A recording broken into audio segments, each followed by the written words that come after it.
ஸ்ரீஹி ஸ்ரீமதே ராமானுஜாய நமக. ஸ்ரீமதே நிகமாந்த மகாதேசிகாய நமக. ஸ்ரீரங்க ராமானுஜ மகாதேசிகாய நமக. ஸ்ரீரங்கநாத திவ்யமணி பாதுகாபியாம் நமக. ஸ்ரீரங்கம் கோவிலில் பங்குனி உத்திரம். ஊடலும் கூடலும் இல்லாத இல்லறமோ வீடோ கிடையாது. ஆனானப்பட்ட ஸ்ரீரங்கம் அரங்க பெருமாளே துணைவியுடன் ஊடலில் அடிவாங்கும் போது நாமெல்லாம் எம்மாத்திரம்? பெருமாளுக்கும் தாயாருக்கும் ஏற்பட்ட ஊடலையும் கூடலையும் அழகாக சொல்கின்றது புராணங்கள். ஒரு பங்குனி உத்திர நாளில் நடந்தேறிய இதைத்தான் பங்குனி உத்திரம் என்று சிறப்பாக ஸ்ரீரங்கம் கோவிலில் சிறப்பாக கொண்டாடுகின்றனர். தர்மத்தின் தலைவனான அரங்கனுக்கு அரங்கமா நகரில் தர்ம அடி வாங்கப் போகிறார் பங்குனி உத்திர நாளில். அவரது தர்ம பத்தினி கையால்தான். உறையூர் சென்று சோழர் குல வள்ளியும் தனது பக்தையுமான கமலவல்லியை கண்டு மணம் முடித்து விரலில் மோதிரம் பெற்றுக்கொண்டு காவிரி வழியே மெல்ல நடந்து கோவிலில் பெரிய பிராட்டியாம் தாயார் சன்னதியை அடைவார். அண்ணலின் மார்பில் இருக்கும் மகாலட்சுமியின் அனுமதியின் பெயரில்தான் உறையூர் நாயகியை மணக்கிறார். புது மாப்பிள்ளை ஆகிறார். புது மோதிரம் பளபளக்க காவிரி வழியே ஊர் திரும்பும்போது பழைய மோதிரத்தை ஆற்றில் தொலைத்து விடுகிறார். ஆகா, நம் வீட்டுக்கு போனால் அரங்கநாயகி எங்கே நான் அணிவித்த மோதிரம்? புது மோதிரம் வந்த ஜோரில் பழையதை வீசி எறிந்து விட்டீர்களா என கேட்டு நம்மை தொலைத்து விடுவாளே, என்ன செய்வது என தவிக்கிறார். காவிரிக்கு போய் பல்லக்கில் வரும் அரங்கன் அன்பர்களை எல்லாரையும் மோதிரத்தை தேடச் சொல்கிறான். தானும் தேடுகிறான். ஒன்றும் கிடைக்கவில்லை. இந்த காட்சிகள் இன்று அம்மா மண்டபம் காவிரியில் காண கிடைக்கும். தப்பு பண்ணிய கணவர்கள் சகஜமாக செய்யும் அசட்டு வழியை மேற்கொள்ள விழைகிறான் அரங்கன். ஆகவே ஓசைப்படாமல் வழக்கமாய் அரங்கன் வருகிறான் என்றால் வாத்திய இசை ஒலிக்கும். பல்லக்கில் இருந்தபடியே தாயார் சன்னதி வாசலுக்கு வருகிறார். தாயாருக்கோ தெரியாமல் போகும் அரங்கனின் தந்திரம். டமால் என வாசக்கதவை சாத்தி விடுகிறாள். அரங்கன் ஏமாற்றமாய் நகர்கிறான். மறுபடி கதவை திறந்து வைக்கிறாள் அரங்கநாயகி.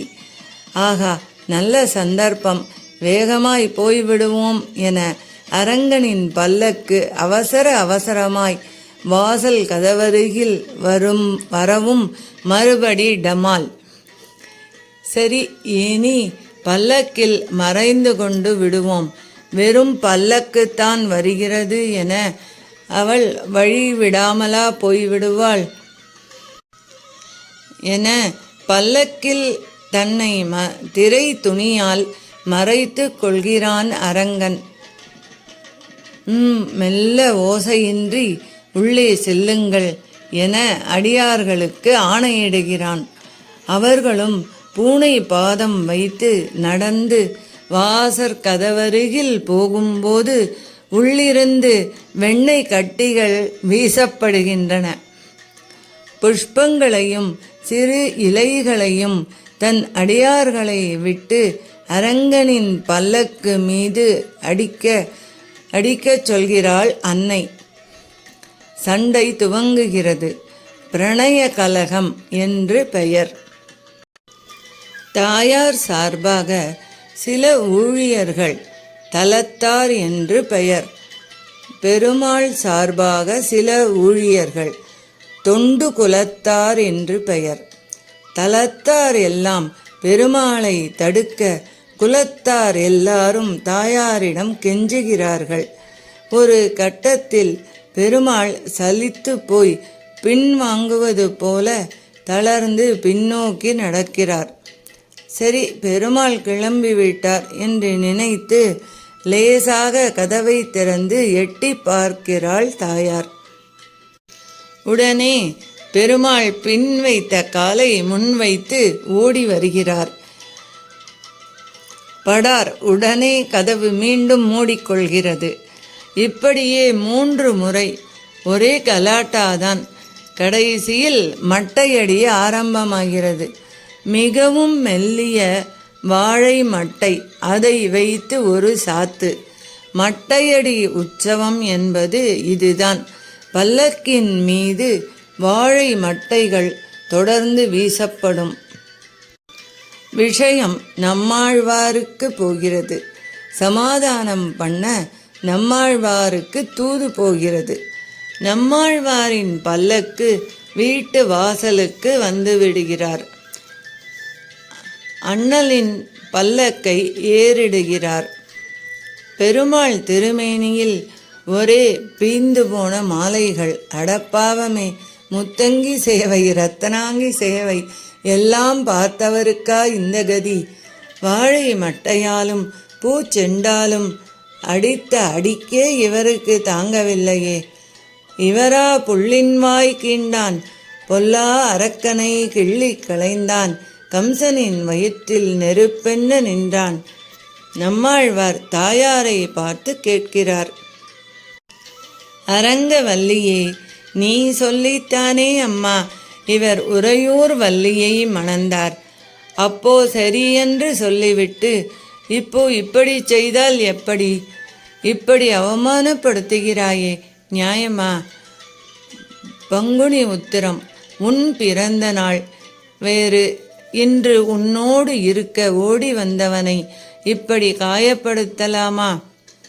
அரங்கமா கோயில் கொண்ட கரும்பினை கண்டு கொண்டேன் என்று உன் கணவனை கரும்பென்னும் தொண்டரடி பொடியாழ்வார்தான் இப்படி நீர் அண்ணலை அலட்சியம் செய்வதை தாங்குவாரா? அடியார்கள் மனம் சற்று வாடினாலும் நீதான் பொறுத்து கொள்ள முடியுமா? ஆகையினால் மகளே, அரங்கனை மன்னித்து ஏற்று சேர்ந்து இரு. உன் சேர்த்தி வைபவமான இன்றைய உத்திர திருநாளை வையகம் கொண்டாடட்டும் என்பதாக அருளினார். அன்னையின் மனம் சமாதானம் ஆயிற்று. அண்ணலை அன்னை நோக்க அவரும் அன்புடன் நோக்க அங்கு ஒரு காதல் காவியம் அரங்கேறுகிறது. பங்குனி உத்திர மண்டபம் எழுந்தருள்கிறார்கள். அரங்கநாயகி படிதாண்டா பத்தினி. கணவன் வர நேரமானாலும் வாசல் படி விட்டு வெளியே வரமாட்டாள். உள்ளே நாழி கேட்டான் வாசலில் நின்று கொண்டு, ஏன் இவ்வளவு நாழி என்றுதான் கேட்பாள். அதனால்தான் பங்குனி உத்திர விழா அவள் வீட்டின் உள்ளேயே அந்த நாழிகேட்டான் வாசலிலேயே நடக்கிறது. இந்த அனைத்தும் ஸ்ரீரங்கத்தின் கோவிலில் நடைபெறும் கண்கொள்ளா காட்சி அல்லவா இது? அனைவரும் காணும் அழகு தரிசனம்.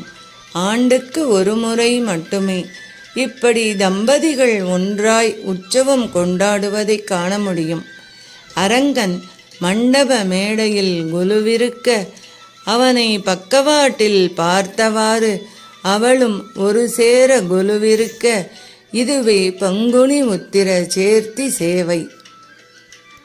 கோவில் மட்டுமா, ஊரே கொண்டாடும் திருவிழா இது. வீட்டு வீடு செம்மண் கோலமிட்டு சர்க்கரை பொங்கல் செய்து கொண்டாடும் அற்புத நாள் இந்த பங்குனி உத்திர திருநாள். இரவு முழுவதும் சேர்த்தி மண்டபத்தில் சேர்ந்து